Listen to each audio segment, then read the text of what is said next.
All right, guys. This is clearly the most important thing that was happening. If you were wondering what I was doing while I was just winding stuff around my head, check this out. You watching my screen? You checking What are me you out? doing? Ready for What are this? you doing? Boo! What?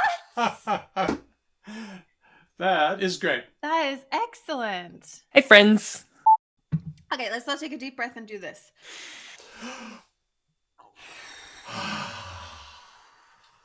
Okay. That was the most visual dad joke I've ever seen. Shut up, I'm gonna start.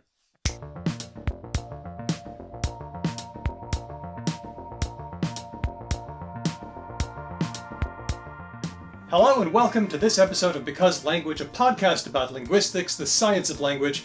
I'm Daniel Midgley. Let's meet the team. She's a linguist and she knows stuff. Not everything, just the right amount. It's Hedvig Hurgard. Thank you very much. I love that one. That was You know the Goldilocks amount of stuff. yeah. I don't know what that means.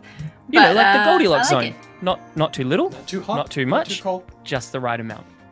it. Okay. I good, found that good, that was like what it. I said. That's the mantra. If you're suffering from imposter syndrome, just think, I know about the right amount for where I'm at. And then you'll feel better.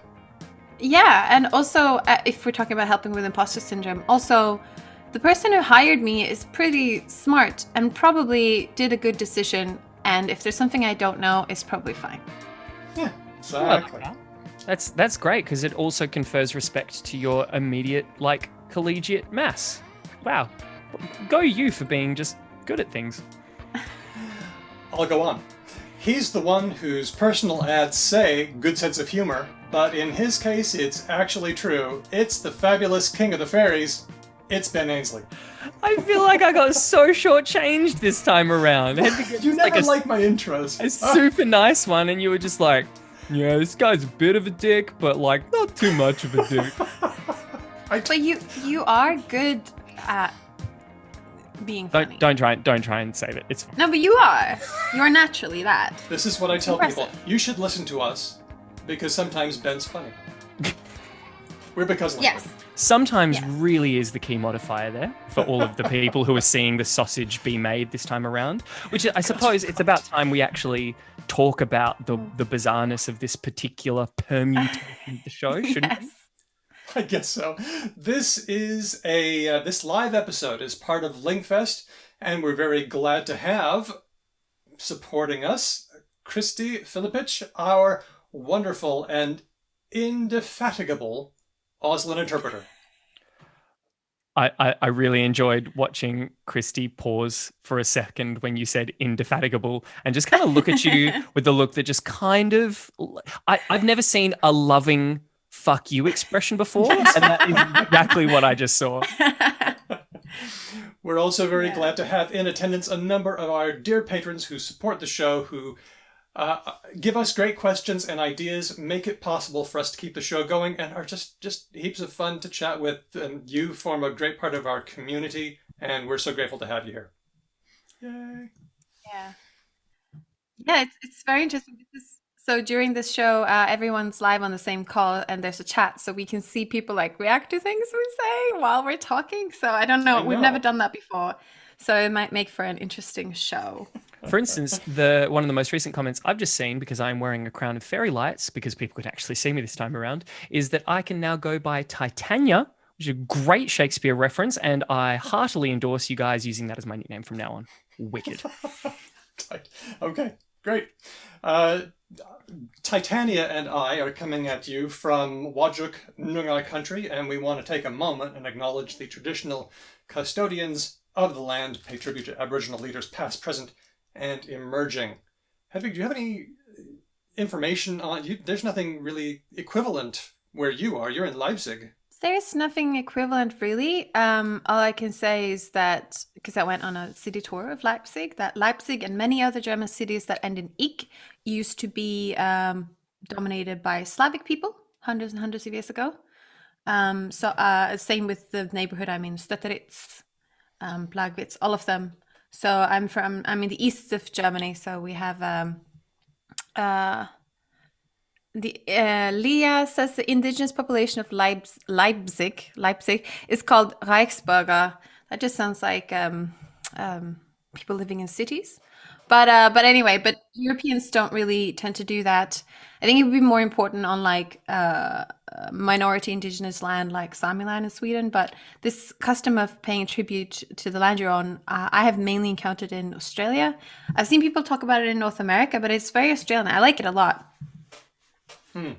Cool.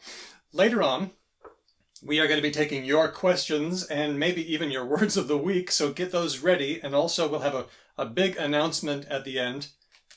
Don't get too excited. It's a very silly announcement, and it's about something silly, so don't worry. Okay. What a showman, ladies and gentlemen. I've got a big deal, but don't worry. Actually, don't get excited at all. In fact, pretend I didn't say anything. It's kind of dumb. Okay. Are you ready for our news? Bring it on. Yes. Yeah. I'm at this point, I'm not even doing the shepherding stuff because I'm just so bedazzled by Auslan, obviously, as I always am, because I find it so amazing and visually compelling, but also all of our people talking. So if I'm not doing my normal job of being like, what's happening next? Just remind me, because I'm just like I'm just following the mesmerized. chat. Yeah. Exactly. Yeah, speaking of the chat, they're all saying where they are right now. So we have people in Canberra, an animal country. We have Skåne, which is Sweden, Belgium. We have some people in Germany, various places. We have Denmark, South Korea, Los Angeles, Tokyo. I don't think I missed anyone. But yeah. Oh, New Zealand, Crack ahead Washington. as well. Oh my God. Oh, Sorry so to many. jump in. We should also acknowledge that there is a fifth person involved in this, which is our wonderful technical support operator, Drew. And I mentioned that, or at least I was reminded of that, because I saw a comment that said patrons can't necessarily see Christy, our Auslan interpreter. So I was just wondering if Drew could sort that out. Maybe. I don't know. Yeah, Drew, can you see? Are you in gallery view? Can you see everything okay? Drew is on it. Because of course he is, because he is a top flight assassin type Jason Bourne character when it comes to technology. Love you, Drew. All I can see right now, there we go. That's better. Okay, good. We are there. Hey, Daniel, what's going on in the world of linguistics this week? We are going to do the news, but this time in the form of a game, and this game is called Real News or Fake News. Oh, I love this game. Feel free if you now. I thought of getting our patrons, our audience, to vote, but we're doing that a little bit later. So just you feel free to keep track of your score in the chat. And this is going to be between Ben and Hedvig. Here we go. Yes, come on. Number one. Come on. Okay, real news or fake news? The latest Unicode character set includes an official sex emoji. Fake Real news. news or fake news? Okay, What do Ben you says mean fake news. sex emoji? Like an image of like two little people? What would that look like? Or like Sex looks a lot of different ways, doesn't it? or like sex at birth? Like There's that a lot kind more of thing? than just P and V, right? Listen, Hedvig, you're clearly stalling. I don't understand what it is. Wait, no. True. Oh, going against. Okay. Well, the answer is no, it's fake. I just made it up. But a sex toy company is proposing one. Sex toy company Lelo, Lelo, is proposing an official sex emoji. They've also launched a petition on change.org. No longer would we have to rely on peaches and eggplants. It could be something a little more direct. I mean, what lies behind Unicode's somewhat puritanical stance around this stuff, right? Like the Unicode is a very sanitary space, for lack of a better phrase, by like Eurocentric Western standards. It is quite American, yeah. I think is the short answer. But just throw all of USA under the well, bus. Western and well, they tend to be a bit more puritanical. Well, they went over there for that reason. I a while ago I was trying to understand why the often called Australian Indigenous flag wasn't among the flags, and that the answer to that has to do with the rights of the person who made the flag and not to do with Unicode. Right. But it made me dig through like why Unicode decides on certain emojis and not. And the feeling I got from reading lots of documents was that they were exhausted and overwhelmed and didn't want to be in charge of everyone's pictures I anymore. was telling this to my students the other day because we were studying emojis as a form of like visual communication. I was like, yeah, one of my friends who was like hell smart about linguistics and stuff basically is like, they're tired and they don't want to do this anymore. Don't want to do this anymore. Yeah. Yeah. And they want people to switch to GIFs or these like sticker sets that you can get in chats. Instead of their emojis, because they've now found themselves in charge of, like, for example, there's only 3 sides of the globe that are shown. You can't get one with like mainly the Pacific Ocean, and they haven't probably put in like a lot of thought into that. That's just happened to be a thing they decided, and now they have to like argue on all these distinctions, and they don't want to, and they have to get flack from people like me who hasn't looked up why the Australian Indigenous flag isn't on there. And yeah, it's just they don't want to do it anymore, I think. We're tired. The problem here is that Lelo has not specified what the sex emoji should look like. And this is not how it works. You can't just shout at Unicode to make one. You have to do the drawings, you have to submit them. So I think this is pretty clearly a ploy for attention. Yeah. I would like it. Just to be clear, I think in the sort of graphical representation of the things that we want to express, sex is obviously, like, we're all sex positive people. We would like a way to do that. Having said that, though, part of me kind of feels like that classic, when you have restrictions, you are more creative, kind of whatever, the Brian Eno school of thought of creativity. Yeah. Like, there is a funness around the 3 water droplets and the eggplant and the peach and, you know, all that kind of stuff. The chain. The taco.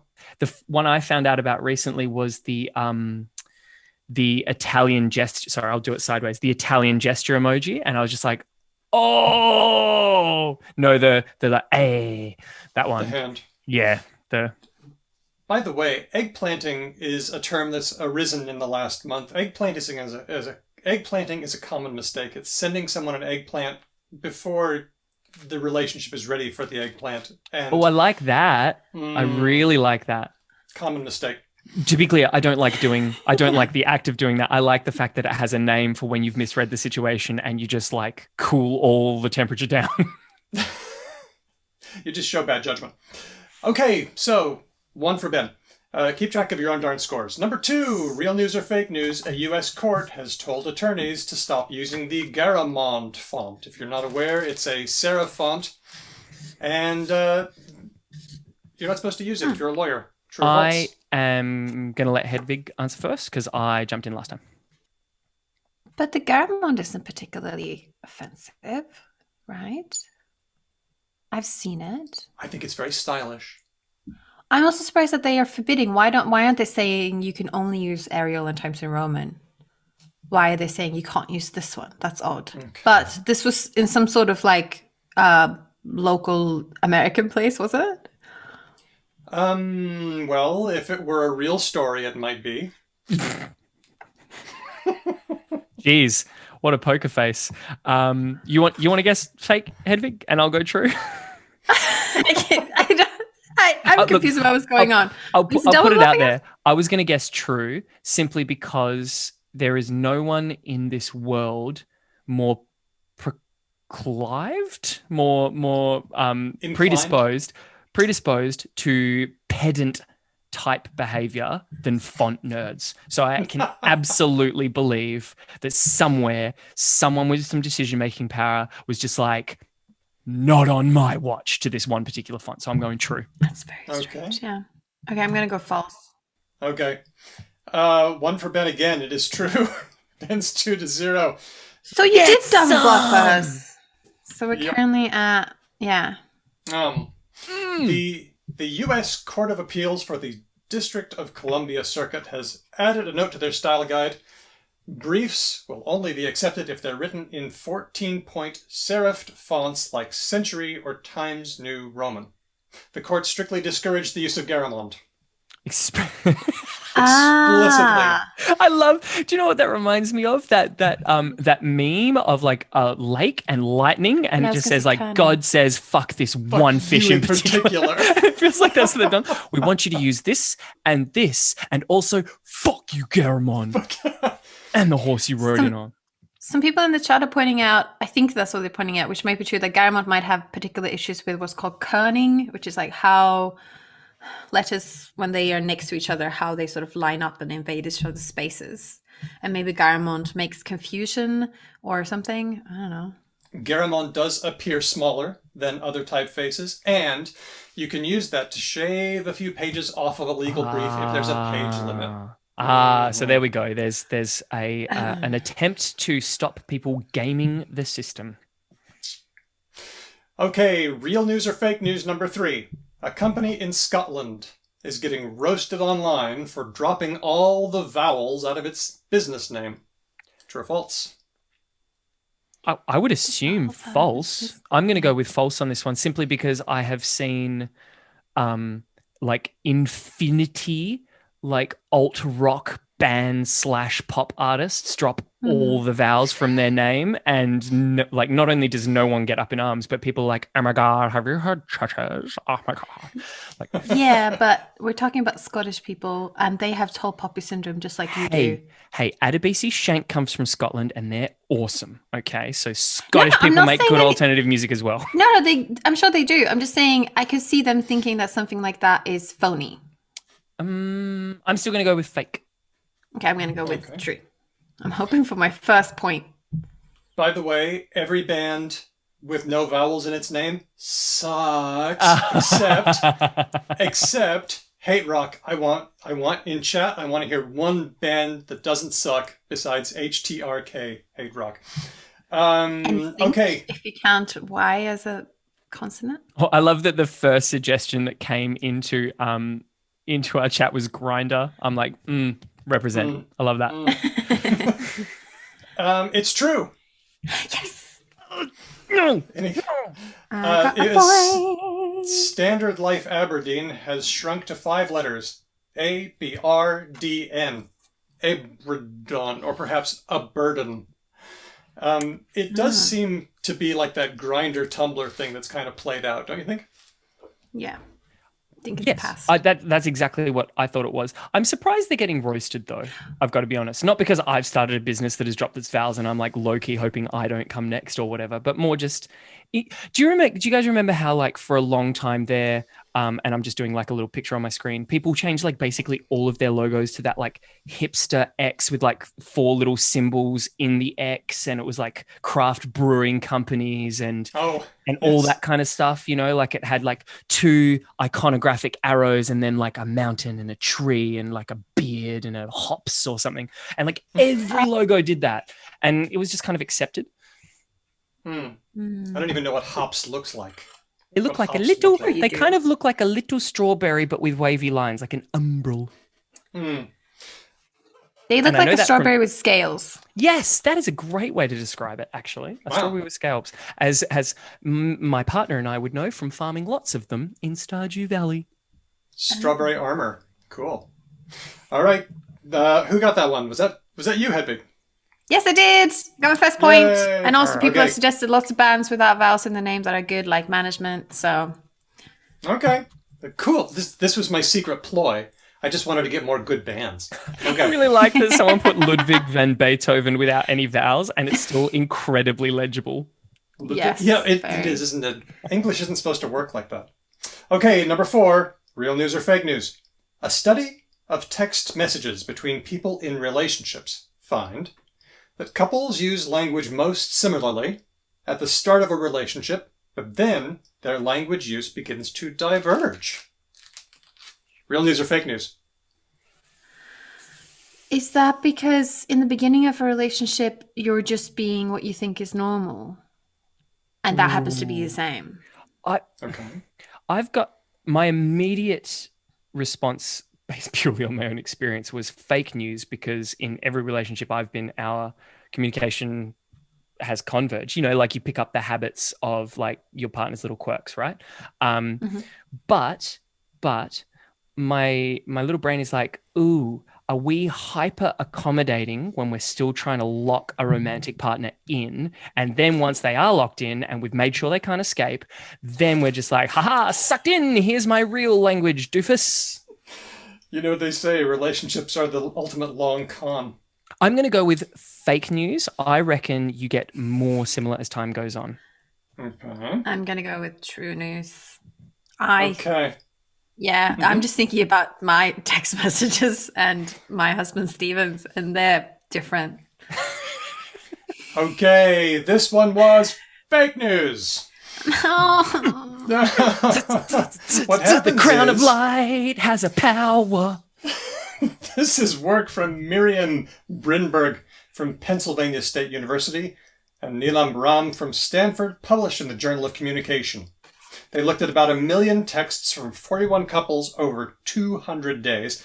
That's a lot of messages. And they found that the couples' texts grew more similar as the relationship developed in terms of words, abbreviations, and function words like verbs, auxiliaries, things like that. They were already pretty close to each other, but then when they started to become a couple, they ramped up their accommodation. They started doing it more similar, and then just kept on getting more similar, but it did plateau. So they did not So they didn't go like a They full didn't. Vulcan mind meld. yeah, Not didn't full. fully merge. That's right. It's funny. Okay, last one. What's the score? 3-1. Oh, it's Yep. still anybody's game. No, it's not. Real. What's that thing about I know relevant things? No. Was that my Daniel, Enough intro? Daniel, things. this Enough last one things. is worth 2 points, right? Yeah. Okay, so real news or fake news? In the new Apple iOS, you can choose new voices for Siri that are African American. Yes, I know this. I've seen this. It's true. I was going to guess could true also- because I'm we pretty could- sure I heard Drew trial one as he was testing this show. Yeah. I heard one Yeah. of the series just be speaking in a bit of an Ave sort of accent. I was so jazzed Yeah. by it. You're supposed to Yeah. forget that, though. Yeah. Well, let's hear it, Drew. Can we have the file? Hi, I'm Siri. Choose the voice you'd like me to use. Hi, I'm Siri. Choose the voice you'd like me to use. It's so good. Okay, love it. so So that was voice simple. 3 and voice 2. So the funny thing about this is that all the media that I've seen has been very coy about saying that this is African American. Like, nobody is saying, oh, Black Siri. Nobody is saying this. I see users on Twitter saying it. Yeah. I saw like a black man on Twitter saying, "Is everyone hearing what I'm hearing? I think I'm hearing this." But Yeah, I think yeah. Daniel's point is that like official outlets are being very sort of circumspect. Extremely. Even Apple's being a bit coy. Like, I found the page for Apple and it says, in English, users can now select more diverse voice options, which kind of gives the Why? game away. Why do you think they're like? Do you think they're sort of like afraid of the optics of just coming out and saying there's a Siri with a black voice? This Both is what male and black female? people sound like. Well, black people sound a lot of different ways. Okay, so they're just almost Yeah. being sort of like cautious around that. Which is good. I Yeah. guess so. Yeah, it's up to black people to call it Black Siri. I So guess. you can make your own call. You can decide whether to award yourself points or not for that last one. And Kitty also mentioned that there is an Indian accent as well for Siri as now. Ooh. Cool. So there are options. If you want your phone to be, sound a little different, why not give it a shot? Okay. Well, one thing I like about this is that it's very good for, I think, black voices, African American voices, to be relied on as a trusted source of information. I Heck think yeah, that's absolutely. Hmm. I All want right. everything in my life read to me by either Morgan Freeman or Octavia Spencer. 100%. All things. Okay. All the time. And that's real news and fake news. Well done to both of you. We tied. We tied. Yay. No, because you also guessed the same. We didn't tie. It's fine.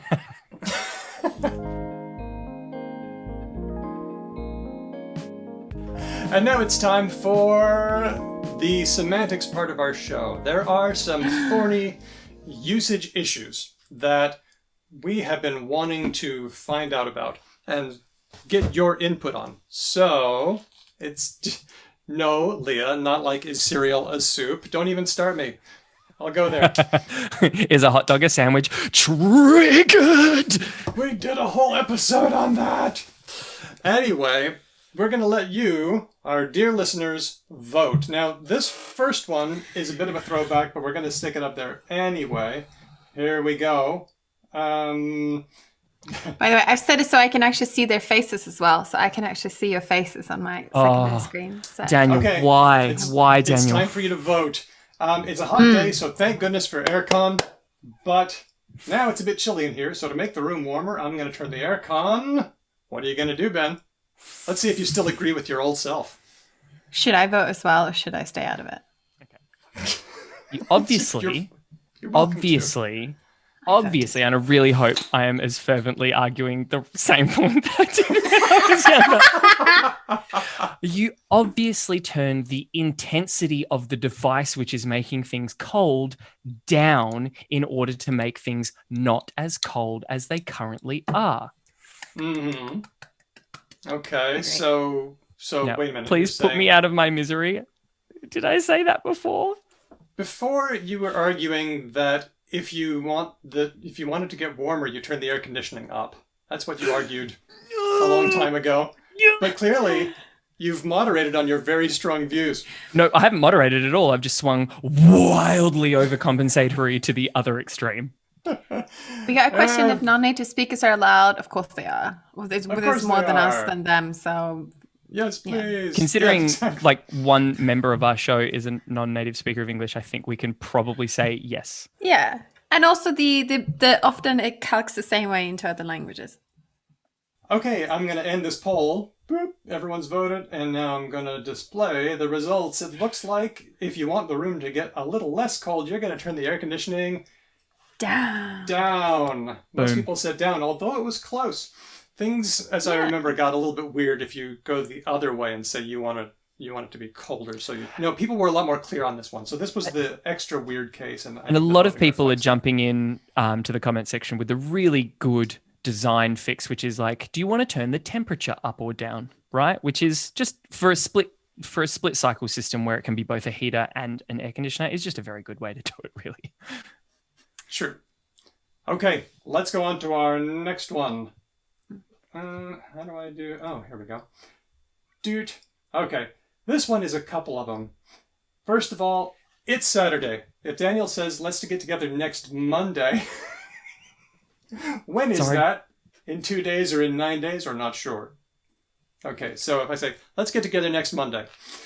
But now, I could also, in part 2, say, if I say, let's get together next Friday, when is that? In 6 days or in 13 days? Okay, so we'll give you a minute. And by the way, it's okay to raise your hand and maybe we can patch you in if you think you have a really good argument for one or the other.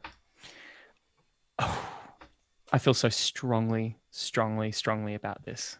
Do you feel differently between the two? No, I don't. Okay. You just feel strongly. I have a very consistent system. And it is this, right? The first day that you could be referring to in the cycle is this Monday, and the one after that is next Monday, and that can be for whatever day you want, right? In the possible sort of like whatever it is, the absolute maximum like 13-day cycle that this question could hold, right? You are this for the closest one. So in the first example, right, the Monday in 2 days is this Monday, and the Monday in 9 days is next Monday. I almost feel like people should stop saying next Monday. Yeah. Okay, I'm going to end this one. Dude, I think we should stop talking about weekdays to each other and just send each other Google Calendar invites, because that's how life works anyway. Let's see those results. Doodles Here we in go. Google Calendar. Oh, split decision. That's interesting. Wow. That's But really you would kind of interesting. expect, wouldn't you? I mean, really? I mean, if I say next Monday, that's kind of weird. I would have just said Monday if I had meant the one coming up, right? Would you? Whereas, let's get together Monday. But if I say next Monday, that kind of leapfrogs into 9 days, I think. Whereas if I say, let's get together next Friday, next is so horrible. Next is so ambiguous. We should just say oxt. Oxt is a word that I keep plugging, O-X-T. No, And Daniel. it just means not this one, but the one after that. You know better than this, Daniel. This is the Randall Munro, there are 13 competing standards problem. This is a terrible idea. And you are basically a terrorist. For And you one know day better. it's You know Basically a better. terrorist. God. I'm know gonna make better. this happen. Okay, let's go on to the next one. There we go. Dude. Oh no, there's another person who says Sunday is the start of the week. Oh, hang on. No, okay. That's for next show. Okay. Are fish wet? Your choices are yes, no, depends on what you can. This is multiple choice, by the way. You can choose any number of these. Depends on what wet means, depends on what water means, depends on what fish means. Not sure. Are fish wet? I'm my partner annoyingly had another alternative that I wasn't sure if you were going to add here when we were test running this, which is Yes. a fish is wet when you take it out of the water. That was what Ben said for the That's what I promo. said. I said that. I said that. I totally said that. Which I kind of like. Which makes no sense at all. That is because incorrect. No, Why no. would it? No, Why would it get 'cause wetter I am when you also- remove it? When I'm snorkeling, when I'm underwater, I don't think I'm wet. But when I stick my head up, my head's wet. This person, correct. This person, incorrect. Why would it become wetter when you remove it from the source of the water? I can answer this. I've got an answer. That's Yes, an answer. please. Okay, what if, right? And just like prepare yourself for your mind to just like explode right now. What if wet, So ready. right, is not an objective state, but a ratio, right?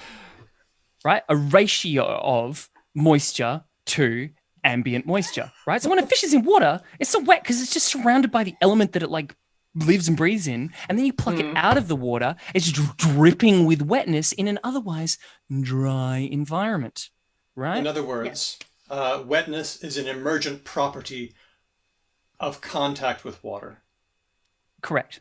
Yeah. Kind of. Okay. Yeah. Kind of. And then Okay. and then you have to be in contact with water, but a little bit contact with water. Okay. Everybody vote. It's time. Oh shit. Then we then I'll pick I that went one. with no, basically. I went with depends on what wet means. Yeah. 'cause that's what we were talking about. I guess well, that's semantics, all right. Okay, I'm going to end it in 3, 2, 1, doot. And let's share those results. Doot, doot. All right. Most people said, yeah, fish are wet. I'm really disappointed with this because it means I'm wrong because our listeners are substantially smarter than I am. So And I was also going to say, we haven't touched on this yet, but our purpose of making this show is to settle these things. So everyone who's here now knows the truth, yeah, which is Fish are that wet. fish are absolute wet. truth. We've decided it, and now me and Ben need to succumb to that. Yep. And I'll inform my poor husband later that that's his reality as well, As because Steve it and I applies just not only bite to us, through our tongues, we will have to deal with it. There and will it be just applies holdouts. for everyone around the world. So far, we have decided that what have we decided? That next Friday is in 6 days if you're on Saturday, Yep. and next But Monday is Monday in 8 days. 8 days. Yeah. That's it. We've decided. Anyone who voted differently has wrong. to just you're wrong. It turns out I'm wrong. I'm wrong about a lot of Okay. Let's do this one. Okay. It's similar. Is water wet? Also multiple choice. Yes, no, depends on what water means, depends on what it means, depends on inexplicably what fish means. Not sure. No, I didn't copy and paste that. I really meant to include that option. Water is wet. I'm going with yes. So, if you had a floating cube of water, that would be wet. If I had a floating cube of Are- water. But we don't didn't have you a just- floating. Daniel, cube are of you doing water. some like crazy stoner nonsense right now? Are you doing No, the I'm whole saying- like, is my blue and your blue the same blue? No, I'm saying, didn't you just argue that that wetness is an emergent property of contact with water? It's not in the thing itself? Yeah, but like you're talking about like, is water wet from some sort of like objective perceiver's neutral reality where there is no anything, right? In which case it would have to be wet. I'm going to argue that water is wet because we look at a boggy place and we say, careful, it's wet there. And then if we go to a lake, we say, well, this area is much wetter than the last one. Yeah, but that's because the land around the swamp and around the water is wet, which is correct. But the water itself, the big body mass of water, isn't wet in itself. Well, that's why I was mentioning the floating sphere of water not in contact with anything. Is that Which wet? I also wouldn't say is wet. And also, this is like when you're extracting samples from during field work that like don't exist. We were talking the other day on one of my research assistant meetings about like how you say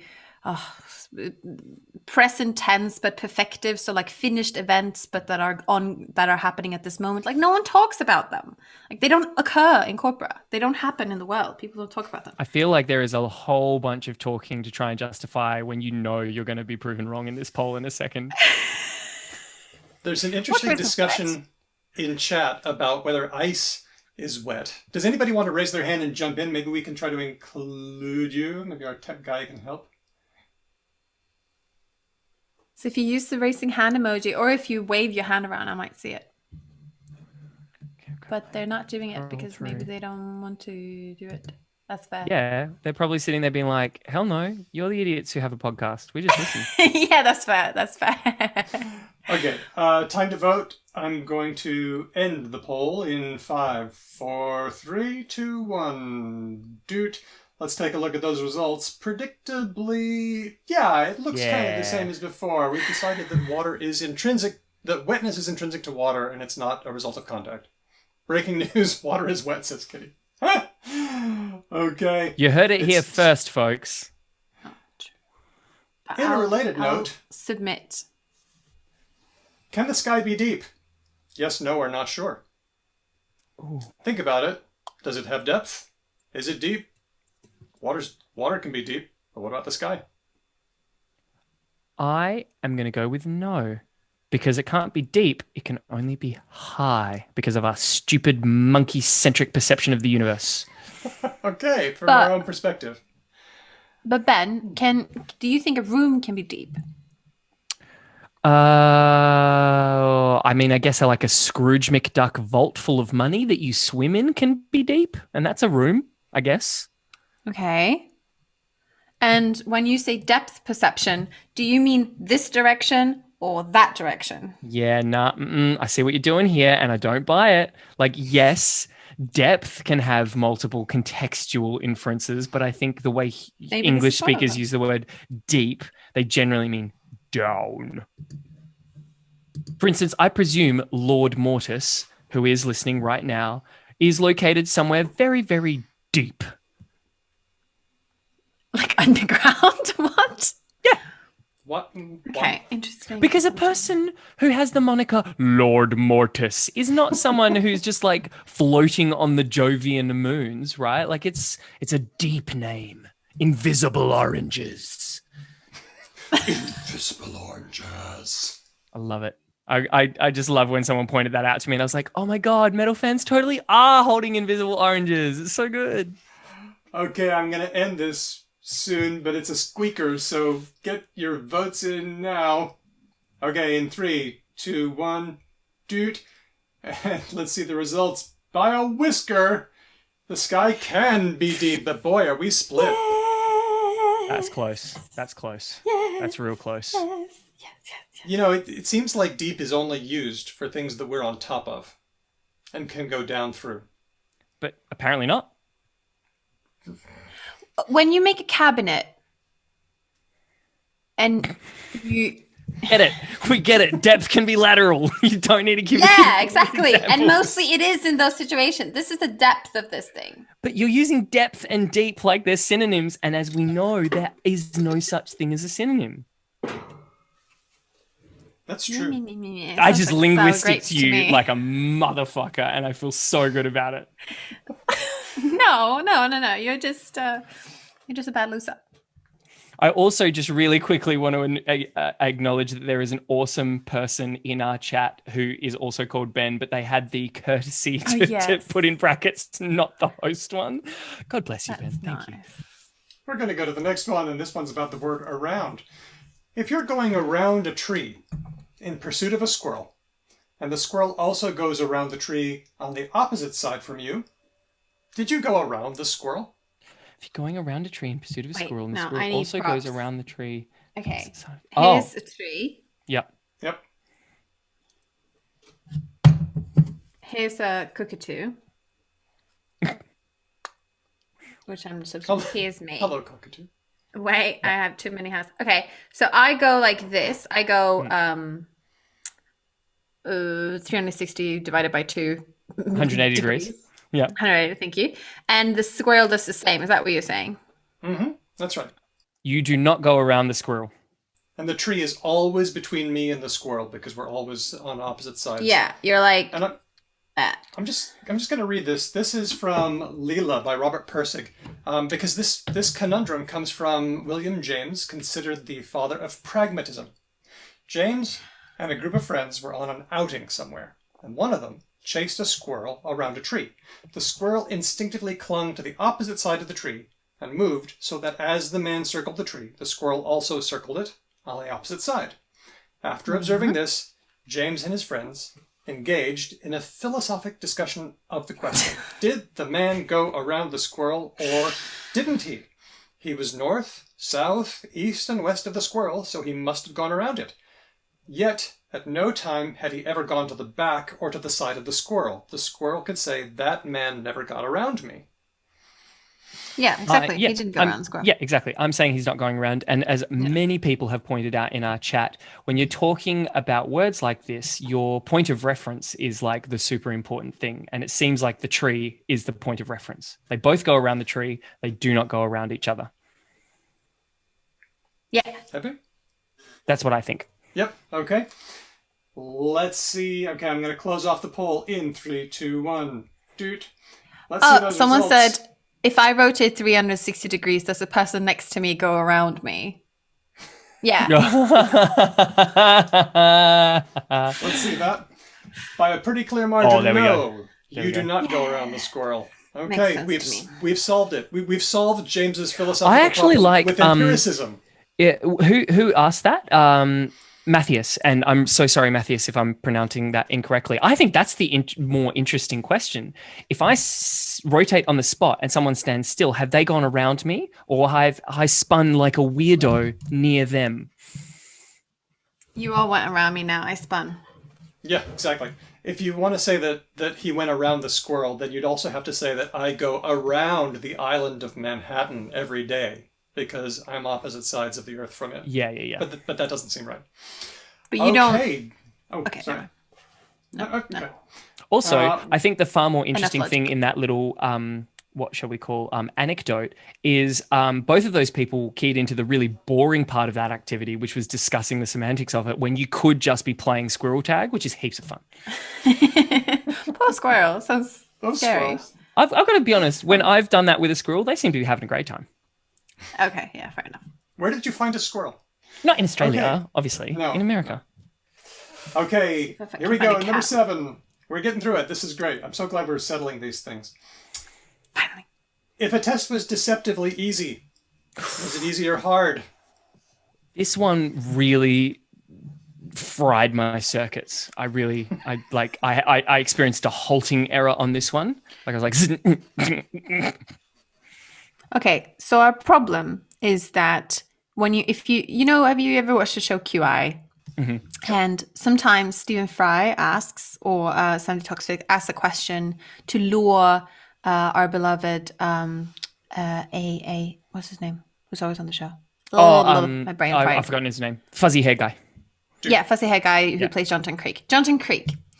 Alan. Oh mate. Thank you. Alan. Thank you, Alan Davies. Thank you, everyone. And sometimes it's a question like, or something that's like, is the capital of Australia Canberra? And it looks deceptively easy, which makes Alan Davies think, oh no, it can't possibly be that, so it must be Sydney. I'm double thinking myself. And then he says Sydney, and then the things go off. But sometimes it's confusing when people ask things that seem easy, and it usually means it's hard, but the actual question is easy. Am I making sense? Yes, are, it and looks I kind easy of, and it is. I went in a similar direction to this. Like any situation where there is an easy answer, right?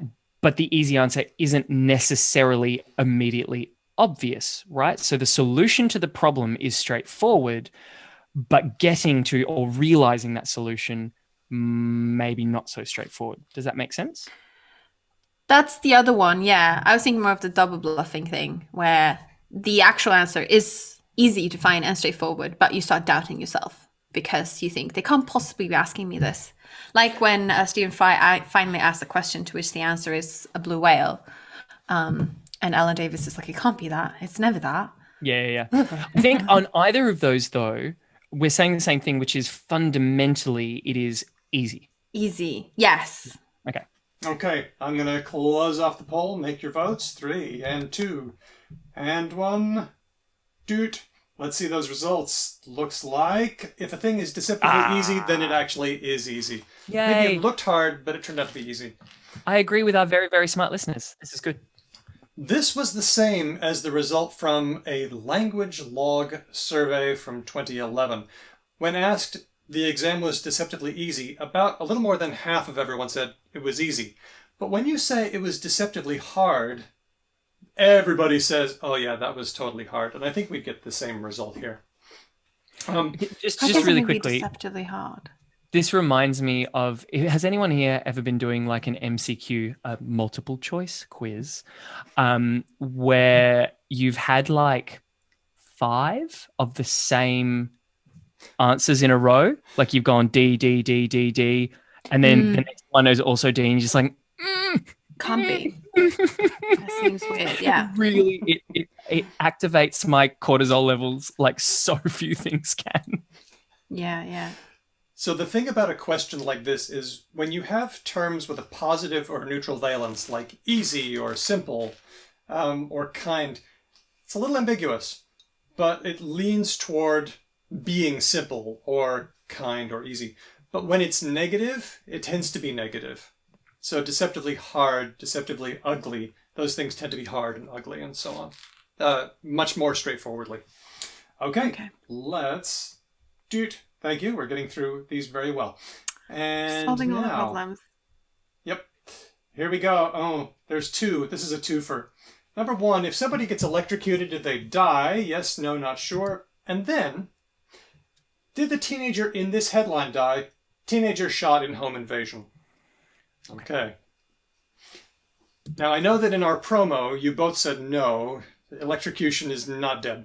And I checked with my partner doctor, Aisha, who is currently in this show, and she said no. So as with all things in my life, I just defer to her judgment, basically. It's very smart. But do you want to expand why she might have said that?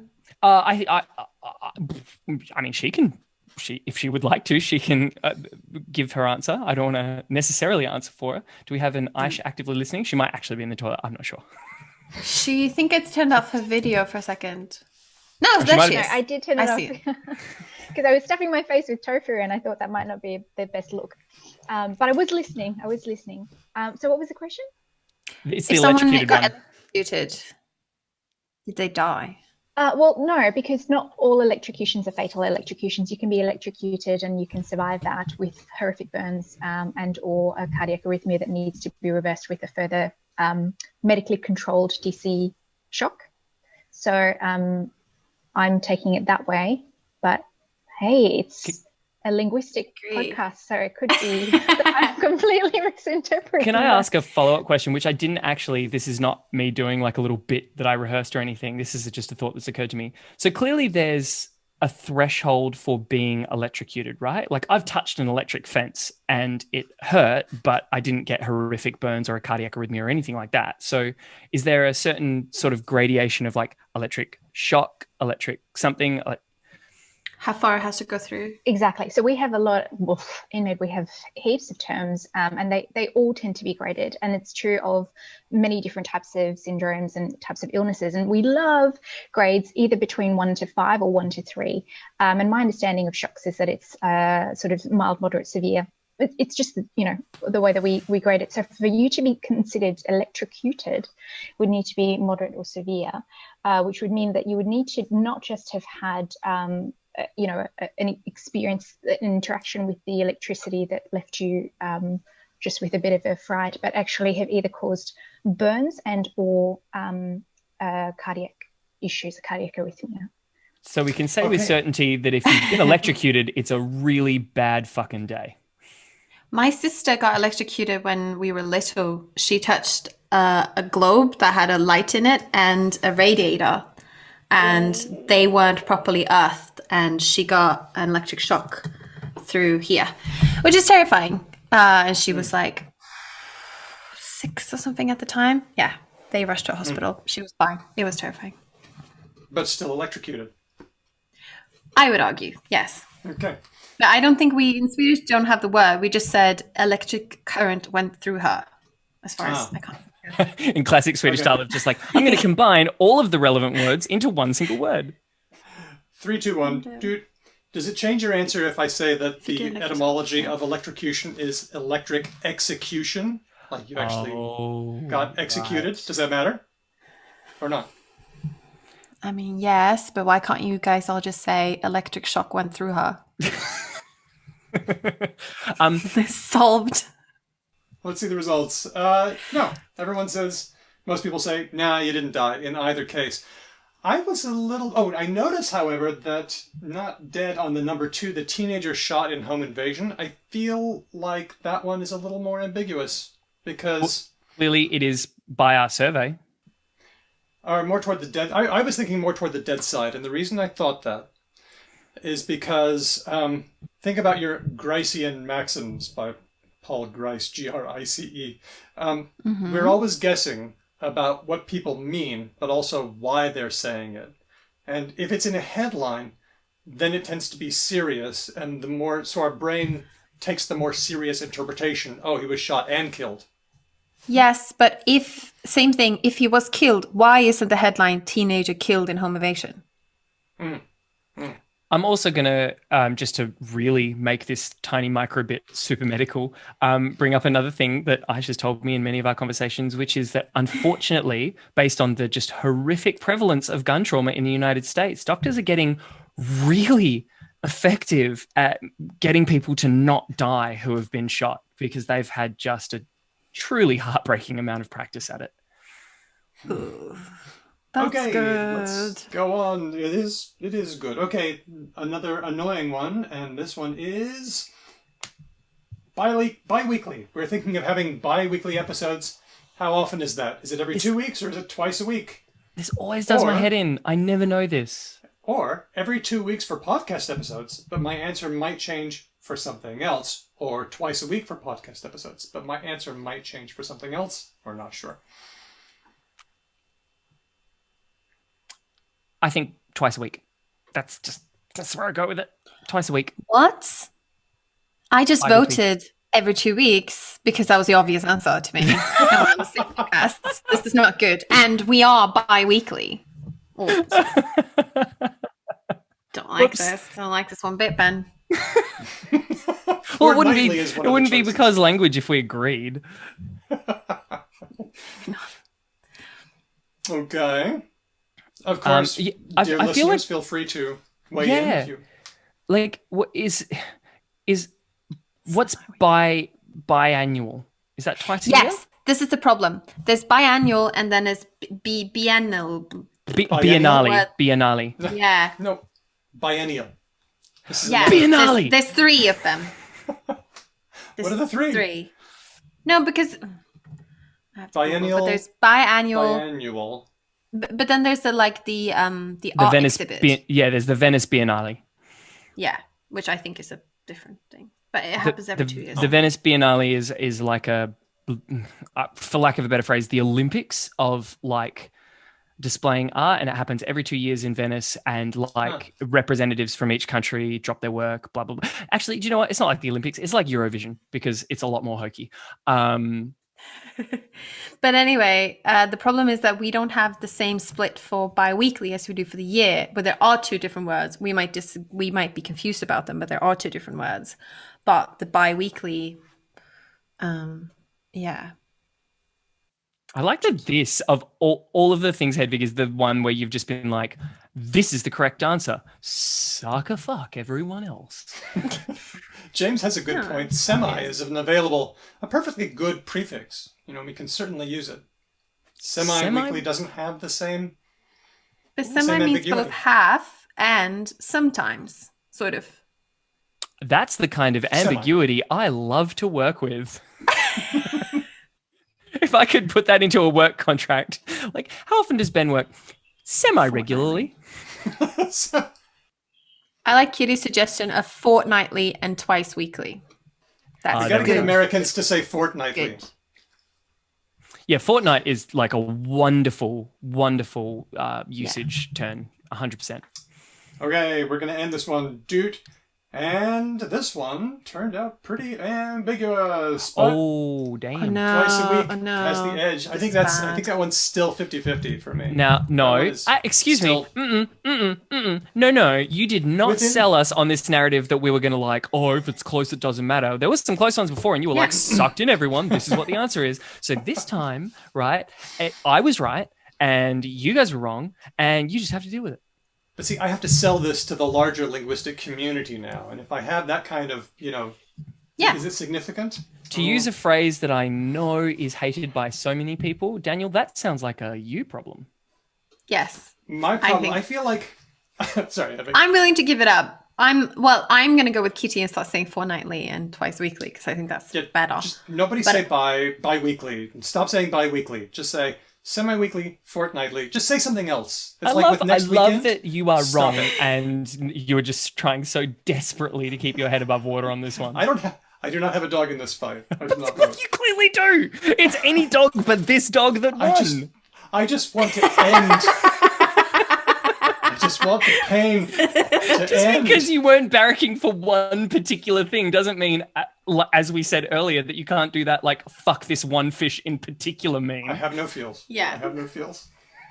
Let's go on to our last Okay. one. Oh my gosh. Ooh. Here it is. last Oh, one? this one's tough. This one's coming to us from Lane Green on Twitter. Here we go.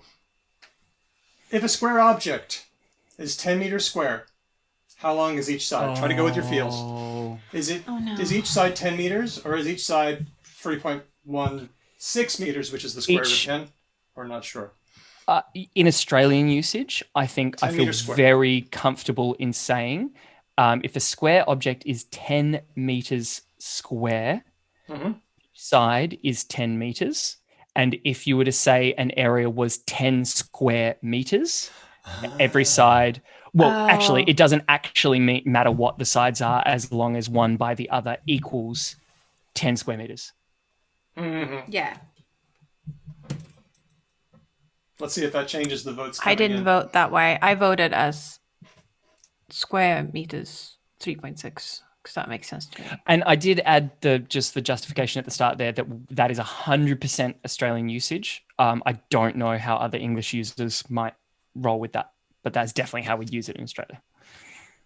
Yes, I am with Lord Mortis. I voted too early and Ben convinced me of the other thing and I can't undo it.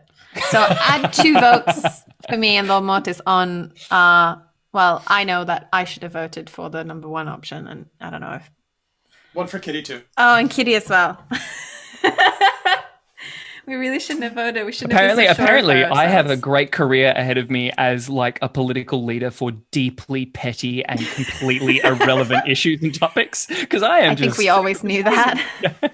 That's politics. Let's end this poll in 3, 2, 1. Doot. And the results. Okay. Yes. 10 meters. Yes. You won anyway, yeah. wins. So, what have we learned about this? What have we learned Enough from with your these? tacit disapproval, Daniel. You are walking back all No, of I- your students. No, I'm happy. I'm happy with this one. This one won. Is there anything we can learn from all of this to wrap this up? I mean, learn. What do you mean learn? We've decided things. Yeah. And that's great. Yeah, And the thing- we all agreed. obviously, Daniel, the things you can learn is the like 10 hardline answers that we've established that Yeah. are now carved in granite, right? Like Yeah. Moses on the Mount, and Yeah. that's what you can learn. Okay, but Yeah, you can go and look at the transcript of this episode or watch the video or listen to it and you can learn the truth. That is what we've In contrast that is- to literally everything we've said on the show up until this point, this is true and it will never change. Yes. is there anything that we can take away for other problems besides just these 10? That they should all come to us and we'll do a poll. Okay, I think our listeners are Okay, actually thank you, much Pete. smarter than us, and they are saying all of the right things that Daniel wants us to say, which is like English is very ambiguous, and every language is very ambiguous, and this all is just like I had when I first started my master's study, I had one lecturer in one of my first units basically go, "Hey, do you guys want to know a great cheat code for any question you ever get asked? Just start it with it depends." Oh yeah, it's complicated. It's complicated.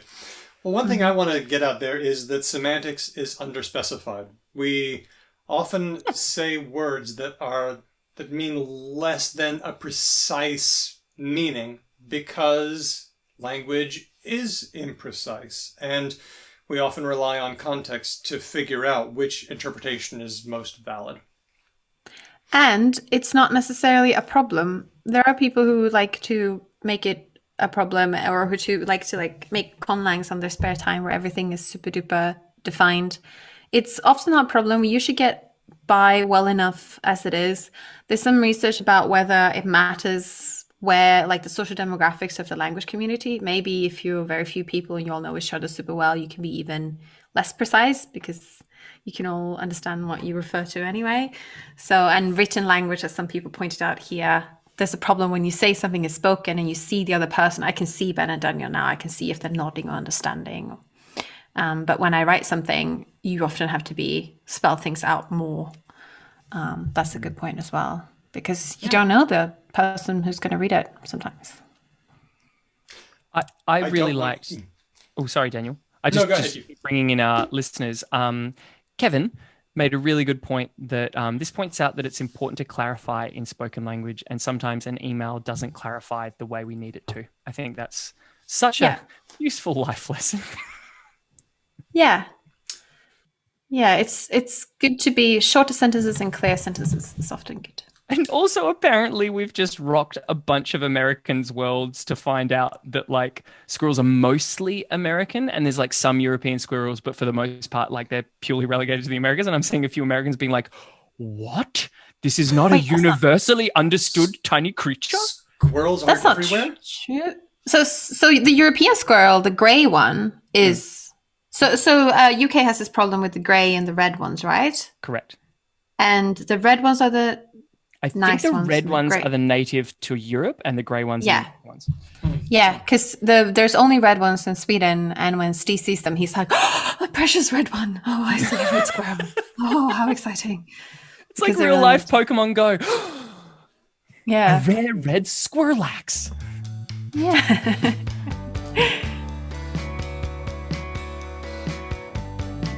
Okay, we are going to go on to our words of the week. Ready? Yeah. Our first word, cheugy. Cheugy. Right. In the words... C-H... Okay, I was about to say, in the words of the G-Y. spelling bee, can I spell it? Can I have it in a sentence, please? My family is really great, but they're just a bit cheugy. C-H-E-U-G-Y. This is the latest word on TikTok. What is it? Oh, take a guess. I've been smashing TikTok and I don't know. My finger's not on the pulse, you guys. I've seen people talk about this on Twitter, and I think the Australian translation is daggy, partially. Oh, Daggy's good. I do like... Which maybe we should tell the non-Aussie listeners what that is. I've always found as an Australian to other English language variant users that, like, daggy is a thing that has so much, like, linguistic merit and that just isn't used. And there often isn't... It's like a lost in translation thing. And I'm like, but look at them. Yeah. Look at them. They're so clearly daggy. Explain, Ben. Daggy so what's is... daggy? Daggy is... Not the etymology, do the meaning first. Yeah. Daggy is... I'm going to try and give you a real world example from the wild.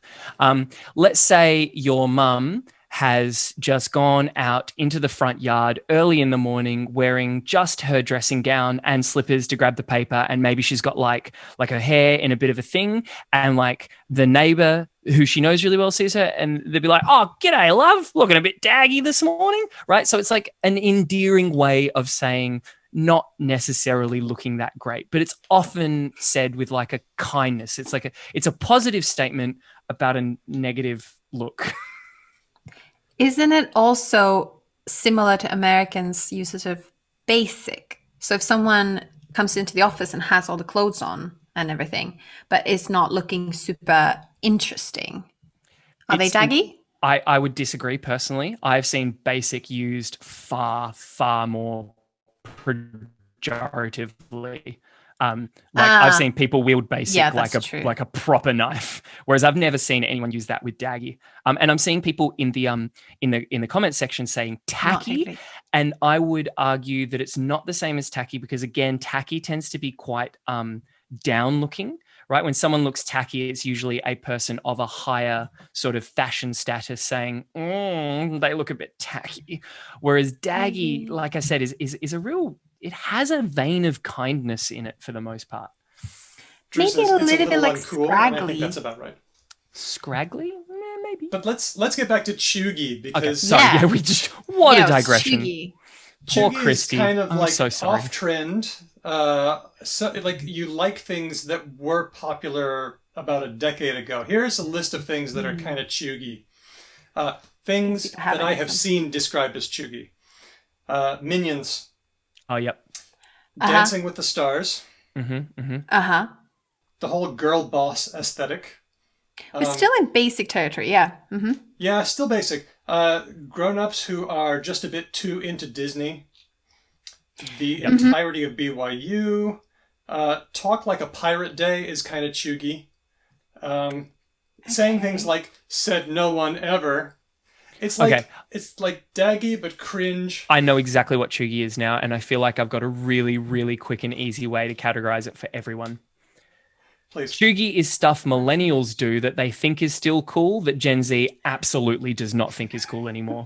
No, I am the youngest generation. We are the youngest generation that ever existed, and no one will ever be younger than cooler than us. That is the truth, Ben. You can't do this to me. Heavy, just accept it, mate. Our time in the sun has well and truly set. There is a younger, cooler group of people than us. The things you like, just to be clear, the things that you like are mum things. The Gen Z will put like mum in front of it, right? You like mum rock and like mum pop and all that kind of stuff. Yeah. Hedvig's not happy about this. No, I'm sorry, Hedvig. Yeah. This is hard. Is the yoga mat chuggy? I'd say so. Lululemon is chuggy. Yes, for sure. I have Lululemon pants. And a top. Yeah. So basically, chuggy is just millennial shit, if we're being honest. A bit boomer, because I don't think millennials went for the minion memes as much as boomers did. Okay, maybe. Yeah, you Scrabble for that life raft however you want. I've started knitting. The way this word came to be, I forge ahead. A teenager named Gabi Rassan or Rasso, accounts vary, coined it in 2013 when she was in high school. There was a missing word that was on the edge of my tongue and nothing to describe it, and chuggy came to me. How it sounded fit the meaning.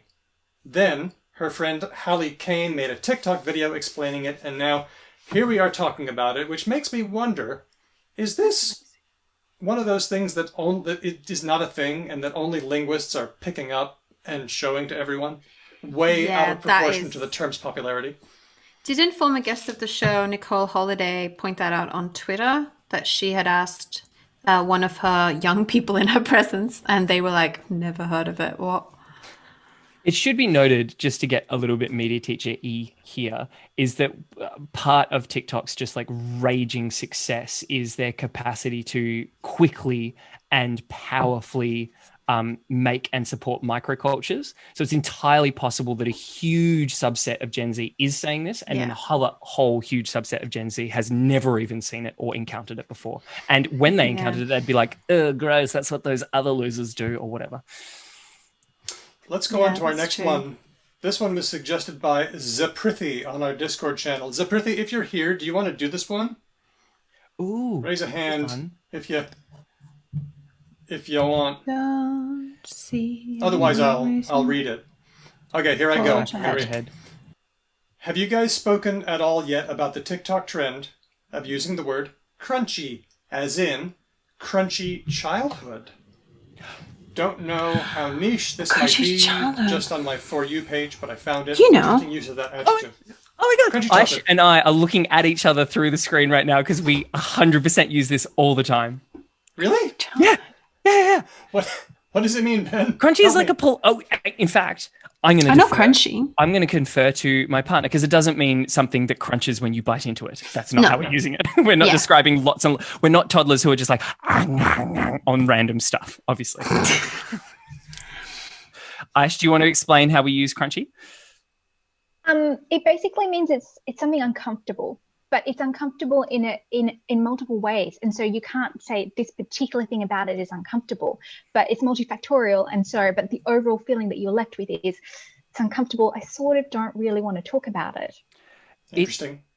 To add to that, it's kind of for me related to the idea of booba and kiki, right? That linguistic term, right? Like there is an inherent understanding, right, across cultures. The booba is like blobbly and kiki is like spiky, right? And so too, when something is crunchy, right, like we just kind of inherently understand between each other and also for other people as well, if other people use it this way. It's like I'm just feeling a bit crunchy, and it's kind of a way of saying I'm like in a bit of a bad mood, but it also just kind of suggests that like I'm aware that I'm in a bit of bad mood.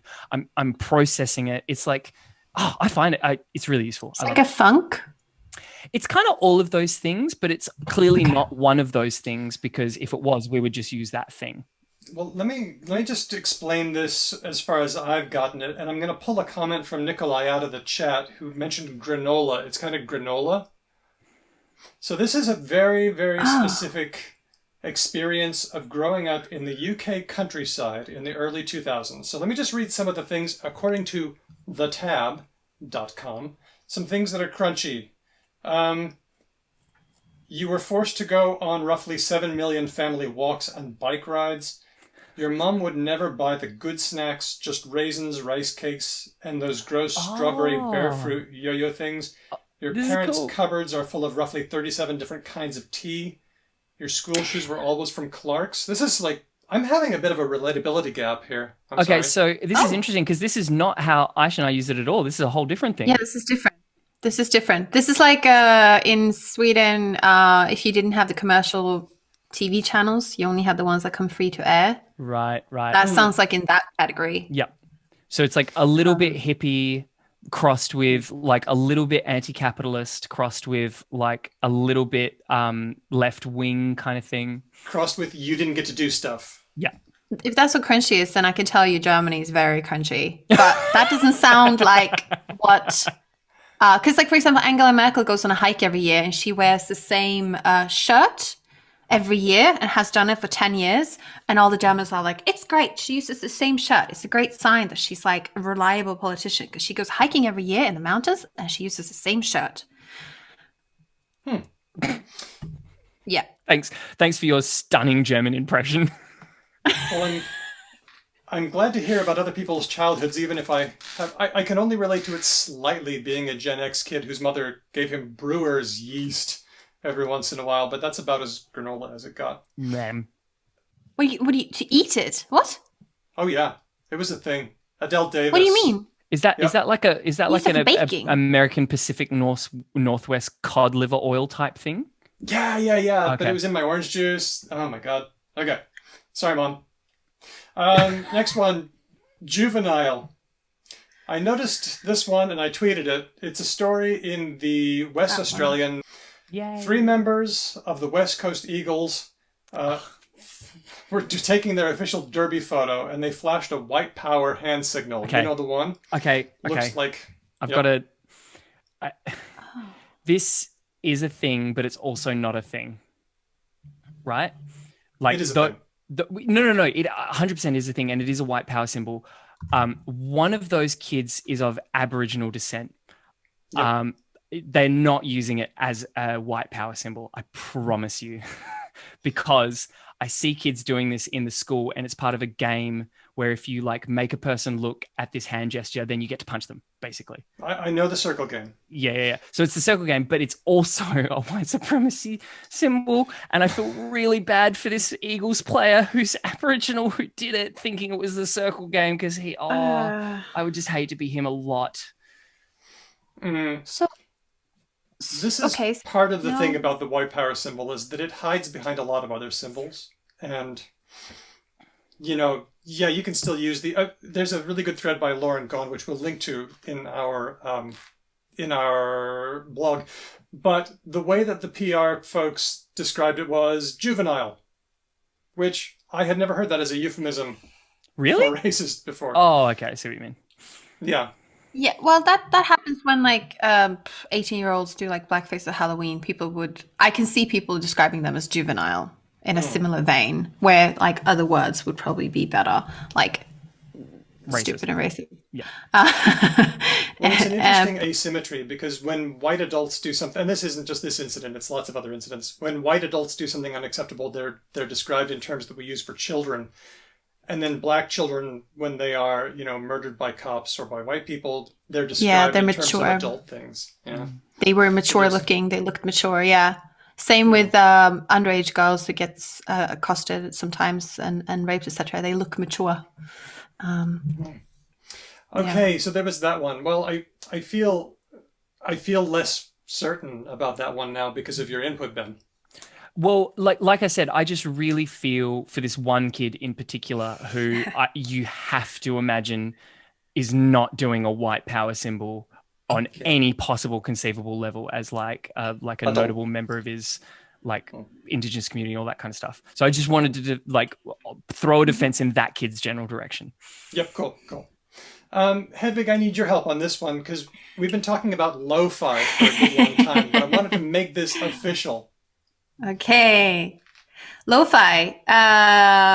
It's been fine. So, like, in the early 2000s, to me, lo-fi indie pop would mean that there's a lot of mumbling and a lot of white noise in the background. Like it had been recorded on cassettes and that sort of thing. Yeah. And it was...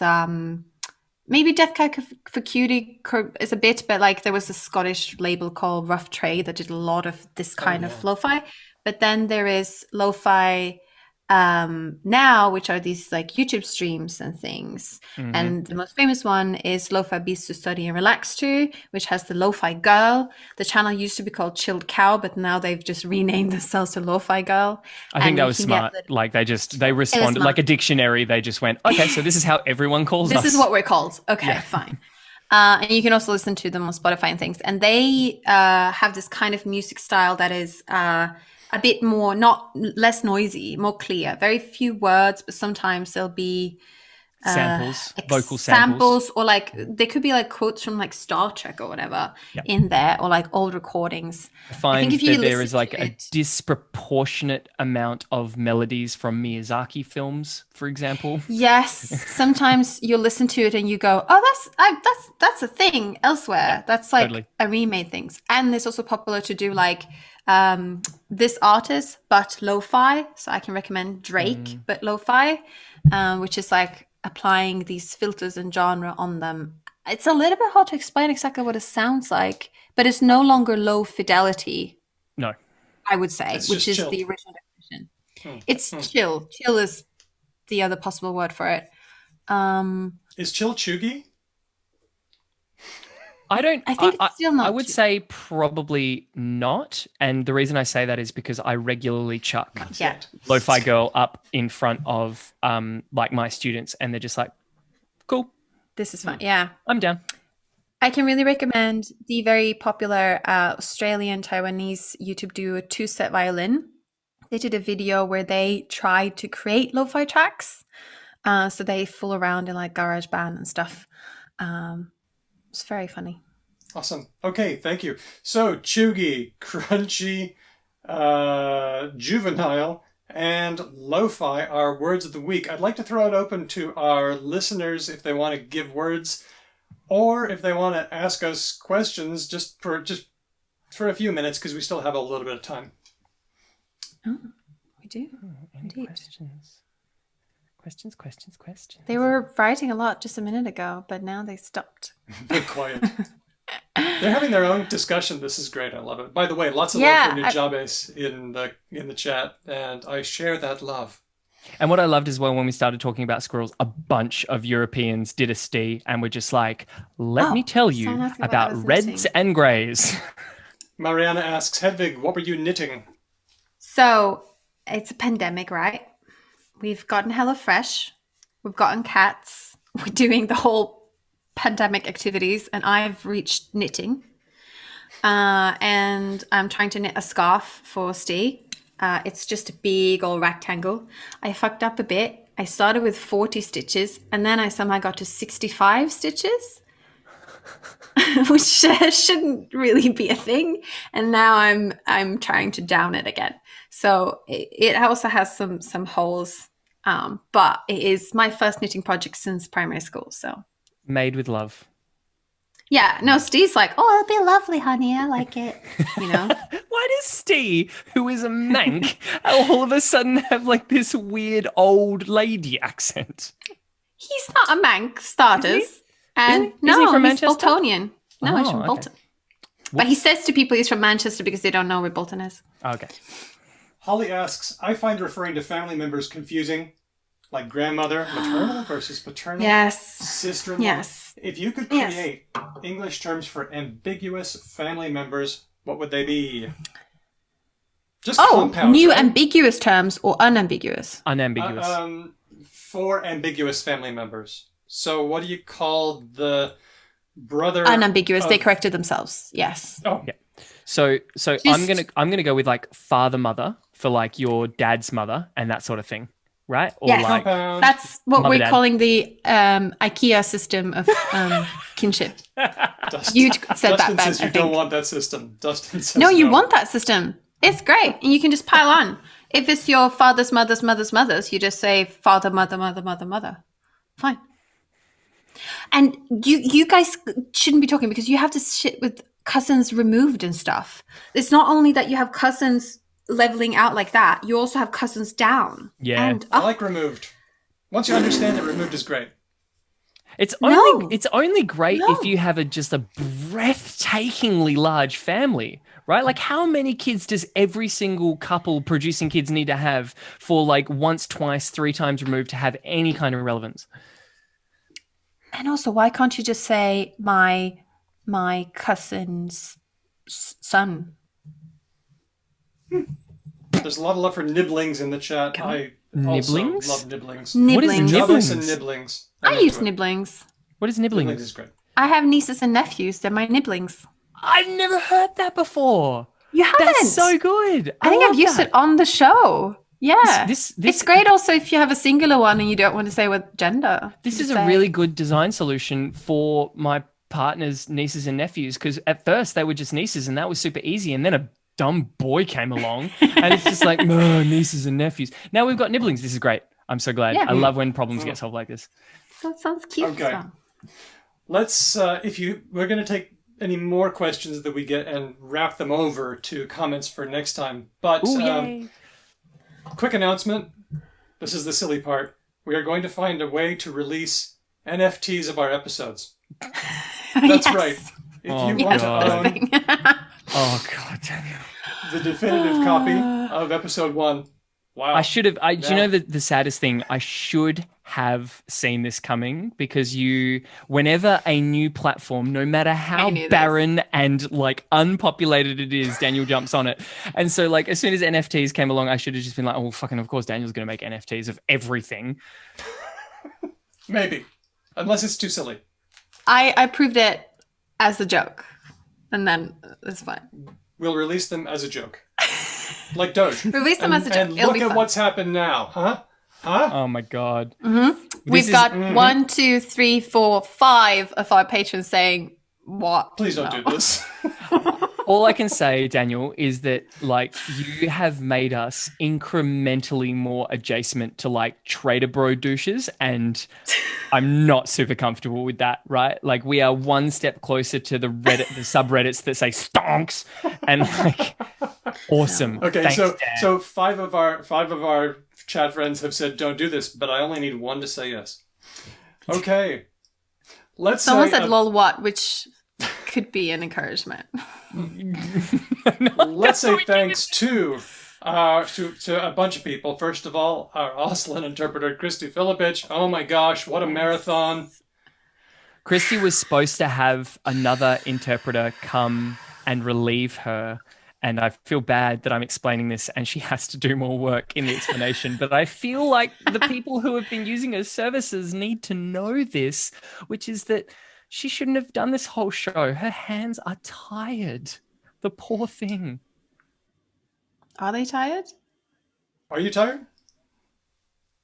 Yep. Thanks also to Drew Alexander for tech support. Also to Lauren Gaughan and Gretchen McCulloch of Lingthusiasm and all the organizers of LingFest, because this was part of the LingFest festival. We'll be doing it again. Finally, to you, our dear patrons and friends, for supporting the show and helping us do this. And this is where I need the reads, isn't it? The thing. Okay. Yep. Have you got the new one? I do. Okay, but Hedvig, you're up first. Yeah, I'm up first, but I was thinking of getting a cat. Okay. But do that. You have nice friendly cats, so if you call one, it'll come, right?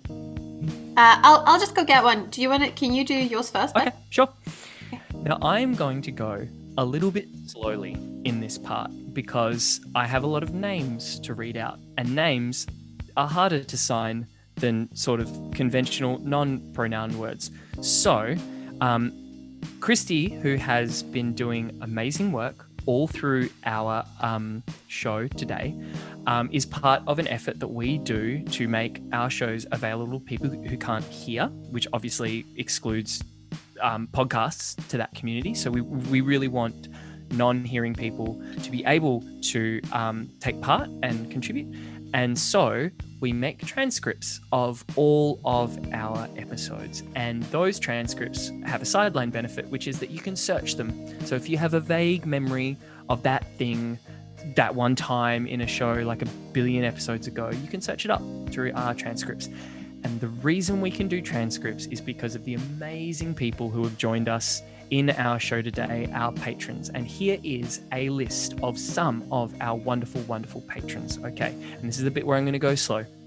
We have Dustin, Chris B, Chris L, Matt, Whitney, Damien, Joanna. Christy, I hope I'm not going too fast because I can't read the thing and see you at the same time, so I just have to kind of guess. She's saying you're going okay. Okay. Helen, Bob, Jack, Kitty. I want to see big sign emphasis on this one, please, Christy. Lord Mortis. Oh, expression. Lissa, Elias, Erica, Michael, Larry, Bin, Christopher, Andy, Mai, James, Nigel, Kate, Jen, Nazrin, River, Nikolai, Aisha, Moe, Steele, Andrew, Manu, James, Shane, Eloise, Roger, I think this is Rianne. I know Rianne's actually in the chat. Rianne, did I pronounce that correctly? Yay! I can actually see Rianne and I can check. This is good.